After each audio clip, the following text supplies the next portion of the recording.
حضرت خواجہ جنید بغدادی رحمۃ اللہ علیہ یہ شاہی پہلوان تھے، شاہی پہلوان تھے، اور بڑا ان کا جسم تھا۔ جنید ان کا اصل نام نہیں ہے، اصل نام ان کا کچھ اور تھا، تو جنید ان کو کہتے ہیں، جندن لشکر کو کہتے ہیں، اور جندن کی تصغیر ہے جنید، یعنی ایک چھوٹا لشکر۔ یہ بڑے طاقتور قسم کے آدمی تھے، طاقتور تھے، اور کتنے کتنے آدمیوں کو ایک ہی مرتبہ لپیٹ لیا کرتے تھے، شکست دے دیا کرتے تھے، اس لیے لوگوں نے ان کو کہہ دیا جنید۔ اب ہوا یہ کہ شاہی یہ پہلوان تھے، بادشاہ کا یہ اصول تھا کہ بھائی اگر کوئی شخص آ کر لڑے شاہی پہلوان سے، شاہی پہلوان کو شکست دے دے، جو شکست دے گا اس کو میں اپنا شاہی پہلوان بناؤں گا۔ پہلے دور کے اندر ہر چیز شاہی ہوتی تھی، محل بھی شاہی ہوتا، مولوی صاحب بھی شاہی ہوتے، شاہی مفتی ہوتا، اور اسی طرح ترخان وغیرہ ہر چیز شاہی ہوا کرتی تھی۔ تو خیر جب چیلنج کیا ایک شخص نے، کہتا ہے جی میں ان سے لڑوں گا، چیلنج کیا شخص نے جی میں ان سے لڑوں گا۔ جب وہ شخص کو دیکھا تو وہ بیچارہ بالکل کانگڑی سا پتلا سا تھا۔ اب لوگوں نے کہا یار تو کیوں اپنی جان کا دشمن بنا ہوا ہے، تو کیسے اتنے بڑے آدمی سے لڑے گا؟ انہوں نے کہا جی میں نے لڑنا ہے۔ بادشاہ تک اس بات کو پہنچایا گیا، تاریخ مقرر کی گئی کہ اب یہ میلہ لگے گا اور کشتی ہوگی۔ تو خیر لوگوں نے اس کو بڑا سمجھایا کہ خدا کے بندے تیرے اندر اتنی جان ہی نہیں ہے کہ تو کیسے لڑے گا، اپنی جان کا دشمن بنا ہوا ہے۔ خیر انہوں نے کہا جی میں نے لڑنا ہی لڑنا ہے۔ اب ہوا یہ کہ جب میلہ لگا، میلے کے اندر دیکھا خواجہ جنید بغدادی رحمۃ اللہ علیہ، اس وقت ابھی ان کو ولایت نہیں ملی تھی، یہ کھڑے ہیں اور اتنا بڑا شخص، اتنا بڑا آدمی کھڑا ہے۔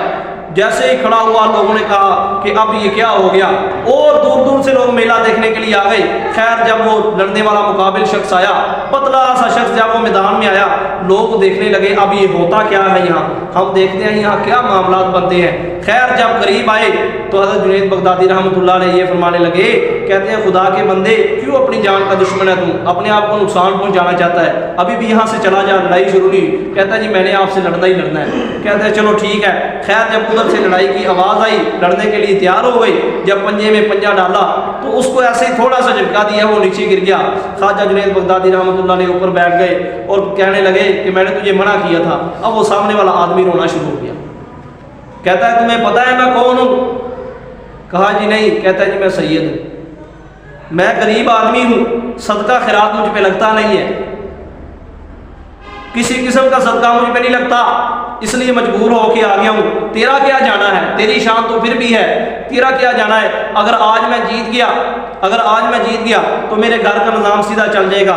خواجہ جنید بغدادی رحمۃ اللہ علیہ کے دل میں خیال آیا وہ کچھ نہیں ہوتا، پھر کیا ہے، ہماری عزت کون سا خراب ہوتی ہے۔ تو خیر انہوں نے کہا اچھا ٹھیک ہے، تم ایسے کرنا، تھوڑا سا جھٹکا دینا، میں خود گر جاؤں گا اور میرے اوپر بیٹھ جانا آ کر، اور تیری فتح کا اعلان ہو جائے گا۔ اسی طرح خواجہ جنید بغدادی رحمۃ اللہ علیہ نے بہانہ کیا گرنے کا، اب وہ اوپر بیٹھا اور آ کر مارنا شروع ہو گیا۔ ادھر سے لوگوں نے ہش ہش کرنا شروع کر دیا، کہتے ہیں یار اتنا پتلا سا آدمی اور اتنے بڑے پہلوان کو مارا۔ جب خواجہ جنید بغدادی رحمۃ اللہ علیہ وہاں سے نکلے اور پھر کہا، لوگوں نے بڑے تانے دیے، کہتے ہیں تو اتنا عجیب آدمی ہے کہ تو نے بادشاہ کا مال حرام کر دیا، بادشاہ کا نمک حرام کر دیا۔ برداشت کرتے رہے، لوگوں نے تھوکنا بھی شروع کر دیا، لیکن پھر بھی برداشت کرتے رہے۔ جب گھر میں گئے جب رات کو سوئے تو خواب کے اندر اللہ کے نبی علیہ السلام کی زیارت ہو گئی۔ اور کہہ دو ذرا سبحان اللہ، اللہ کے نبی علیہ السلام کی زیارت ہو گئی۔ جب آپ علیہ السلام سامنے آئے تو فرمانے لگے کہ جنید تم نے میرے خاندان کے ایک فرد کی عزت کا اتنا خیال کیا، ہم تیری عزت اتنی عام کر دیں گے کہ قیامت تک آنے والا ہر شخص تجھے جانتا رہے۔ اللہ نے ولایت عطا فرما دی، پھر خواجہ جنید بغدادی رحمۃ اللہ علیہ بن کر ہو گئے۔